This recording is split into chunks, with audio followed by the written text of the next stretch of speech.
আরব আমিরাতে বাংলাদেশ শিল্পী সমিতির আয়োজনে নতুন প্রজন্মকে দেশীয় সংস্কৃতির সঙ্গে পরিচয় করিয়ে দিতে অনুষ্ঠিত হয়েছে সাংস্কৃতিক অনুষ্ঠান। শারজার একটি হোটেলের হলরুমে এই অনুষ্ঠানের আয়োজন করা হয়। বাংলাদেশ শিল্পী সমিতির উদ্যোগে এই অনুষ্ঠানের আয়োজন করা হয়।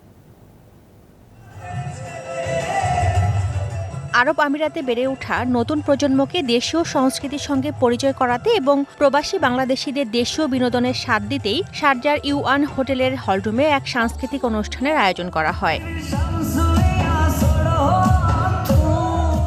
দেশীয় বিনোদনের স্বাদ নিতে আরব আমিরাতের বিভিন্ন প্রদেশ থেকে শারজার এই অনুষ্ঠানে পরিবার পরিজন নিয়ে ছুটে আসেন 4 শতাধিক প্রবাসী বাংলাদেশি।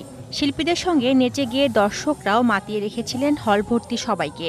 আমাদের বাংলাদেশ শিল্পী সমিতির শিল্পীদের গানে মুখরিত হয়েছে। আজকে নাচ ছিল, ফ্যাশন শো ছিল, যেটা আমাদের কৃষ্টি কালচারকে তুলে ধরেছি। বাংলাদেশে যারা নতুন প্রজন্ম আছেন তাদেরকে আমাদের বাংলা কৃষ্টি কালচার সম্পর্কে ধারণা দেওয়ার জন্য আমাদের এই প্রয়াস। কালচারটিকে ধরে রাখতে পারে এবং কন্টিনিউ করতে পারে, এটাই আমাদের চাওয়া তাদের কাছে।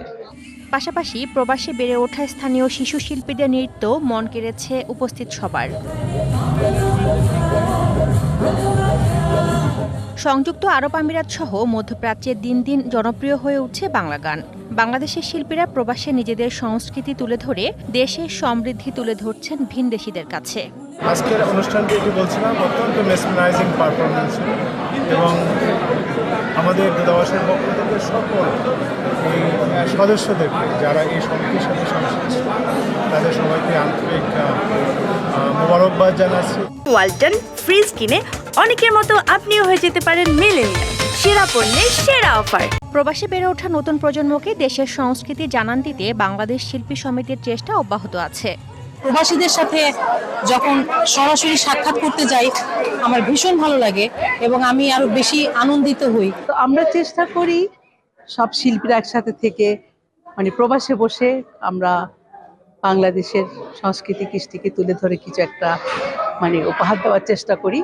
পাশাপাশি আয়োজক কর্তৃপক্ষ জানায় তাদের আয়োজন সম্পূর্ণভাবে সফল এবং ভবিষ্যতেও তারা এই ধরনের আয়োজন অব্যাহত রাখবে। আগামী প্রজন্মকে কিভাবে আমাদের বাংলা সাংস্কৃতিক সাথে পরিচিত করিয়ে দেওয়া যায় এবং কিভাবে তাদেরকে এই অনুষ্ঠানগুলোর সাথে সংযুক্ত করা যায় সেটি আমাদের প্রচেষ্টা ছিল। সম্পূর্ণ দেশীয় সংস্কৃতির এই ধরনের আয়োজনে খুশি অনুষ্ঠানে আসা প্রবাসী বাংলাদেশিরা। DBC news desk.